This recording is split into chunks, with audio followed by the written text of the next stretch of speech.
le Tchad, qui aujourd'hui, quoi qu'on en dise, est le verrou du Sahel.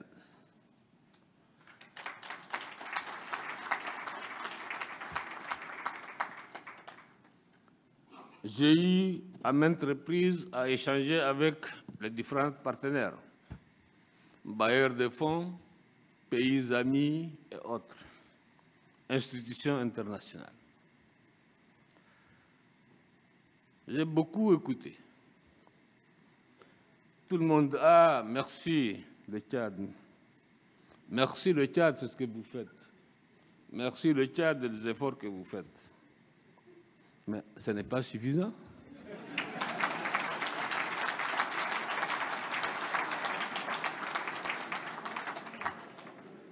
S'il y a un choix entre merci et je vous donne, je prendrai, je vous donne.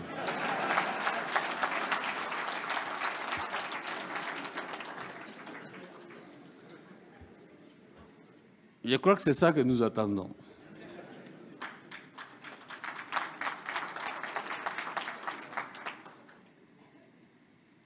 Un Tchad faible ou un Tchad instable mettra en jeu la paix et la stabilité de toute la région.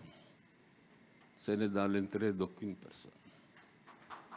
Laisser tomber le Tchad en ce moment précis, ne pas le soutenir, ne pas l'aider, c'est préparer le terrain au terrorisme, c'est préparer le terrain à tout ce qui, en fait, de loin ou de près, cherche à déstabiliser toute la sous-région. Soutenir le Tchad, c'est contribuer effectivement à la stabilité de la sous-région, à la paix dans la sous-région. Donc, mes chers amis, ce n'est pas un don, ou bien, comme on le dit, Fichen Allah, qu'on demande, non. C'est dans l'intérêt du continent, de la sous-région. C'est dans l'intérêt de la communauté internationale, c'est dans l'intérêt de tous les pays de la planète que le Tchad soit soutenu. Soutenu, mais réellement soutenu, financièrement et aussi matériellement.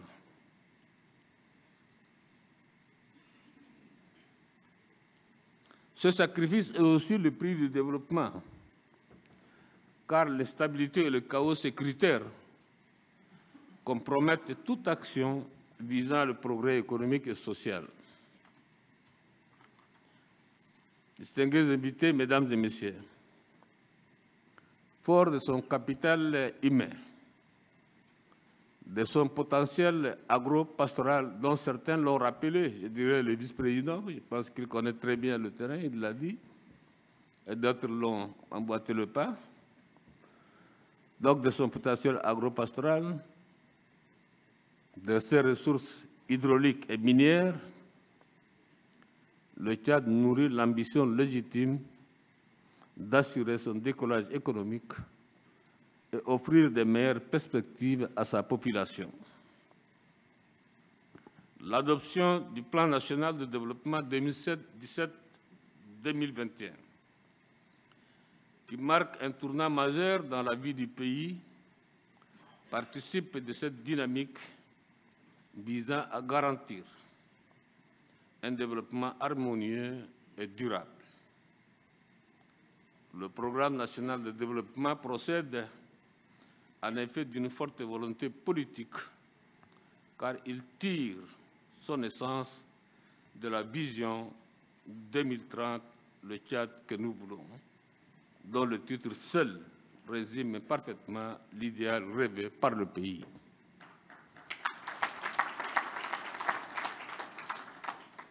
C'est à juste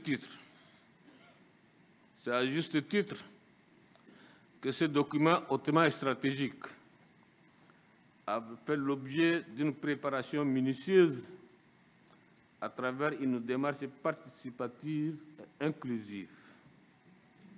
Tous les acteurs du développement, à savoir l'État, la société civile, le secteur privé, les confessions religieuses, le Parlement, les partenaires techniques et financiers ont été consultés. Vous comprenez aisément que le programme national de développement est le fruit d'un diagnostic rigoureux et méthodique de notre environnement économique et de notre société. Le programme national de développement, qui intègre parfaitement toutes nos préoccupations essentielles, s'articule autour de 4 axes stratégiques.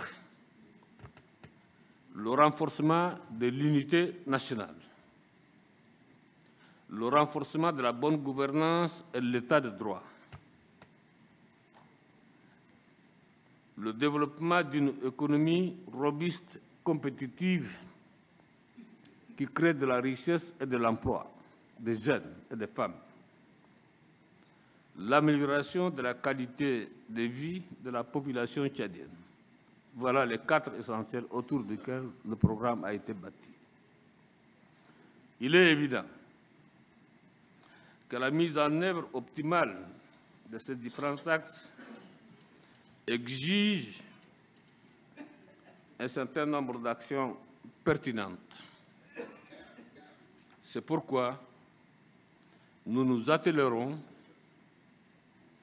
à la diversification de l'économie en soutenant la promotion des filières porteuses de croissance. Des actions soutenues seront engagées dans le domaine du développement rural, du commerce et du développement industriel. À cet égard, le gouvernement appuiera davantage la structuration des organisations paysannes en coopératives. De même, le partenariat public-privé sera renforcé, notamment par la promotion des chaînes de valeur dans le secteur agricole. En outre, le gouvernement a adhéré au dispositif garantissant et protégeant les investissements étrangers, tels que l'Agence multilatérale de garantie des investissements et le Centre international pour le règlement des différends relatifs aux investissements. Cet élan d'attractivité des investisseurs directs étrangers sera poursuivi dans le secteur non pétrolier en offrant des avantages fiscaux et des mesures incitatives aux investisseurs.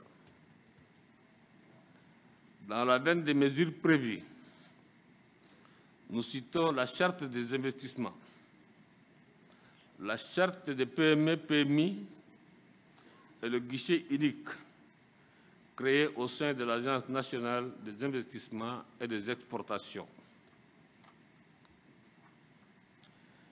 Il me plaît de noter que le gouvernement accélère la mise en œuvre des réformes déjà entreprises en appuyant la transposition du droit de l'Organisation pour l'harmonisation en Afrique de droit, l'OHADA, pour une large diffusion auprès des différents opérateurs économiques.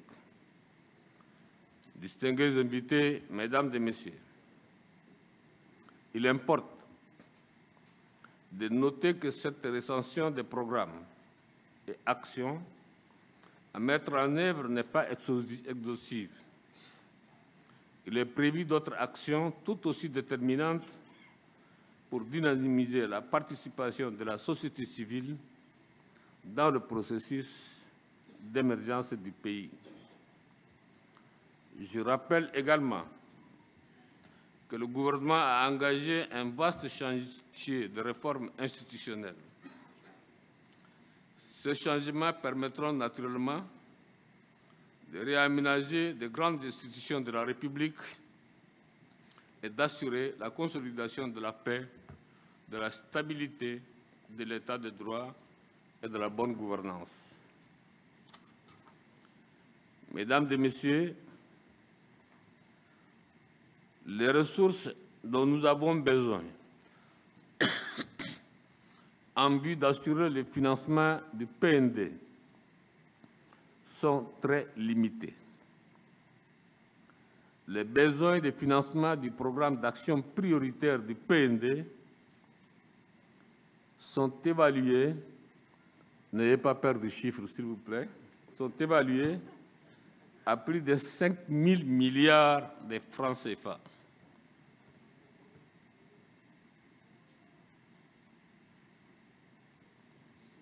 Faites un jet pour transformer ça en dollars et puis en euros, vous les aurez.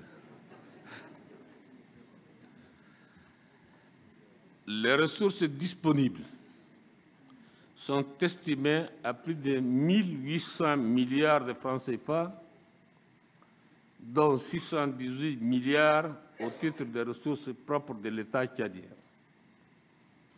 Il en résulte un gap global.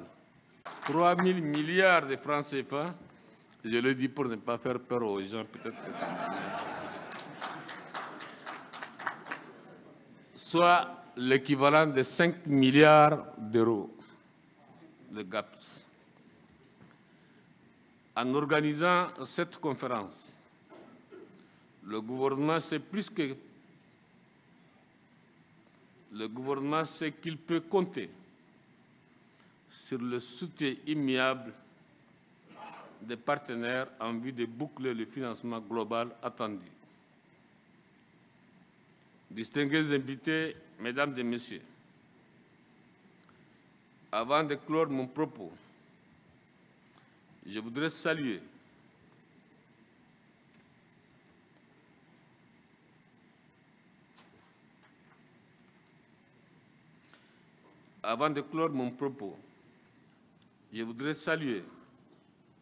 les appuis et le soutien constants de l'ensemble de nos partenaires et des pays amis.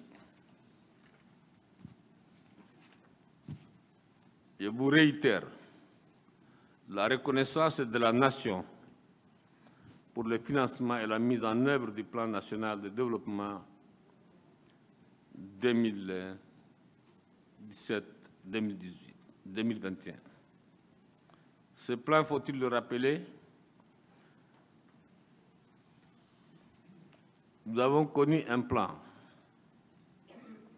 avant celui que nous mettons en place. C'est le plan de 2013 et 2015. Le plan de 2013-2015, faut-il le rappeler, avait jeté les bases, certes, d'une croissance économique, mais mitigieuse. Pour la simple raison que les annonces qui ont été faites en réalité par les différents partenaires ont été des annonces d'abord très peu, je dis bien, du réalisme. Donc, tout mon souhait, c'est que tous les partenaires qui feront des annonces, en fait, disons, demain, ou ceux qui ont déjà fait, suivent des faits concrets sur le terrain. Et rassurez-vous qu'avec tous nos partenaires techniques, le gouvernement mettra en place une équipe de suivi et évaluation de tout ce qui se fera, parce que tous les partenaires qui sont ici, à commencer par la Banque mondiale et les autres partenaires qui sont là, nous aiderons sur le plan technique à avancer vers plus de réalisme, en fait, disons. Faire des déclarations, c'est une bonne chose, mais rendre effectif en est une très, très bonne chose.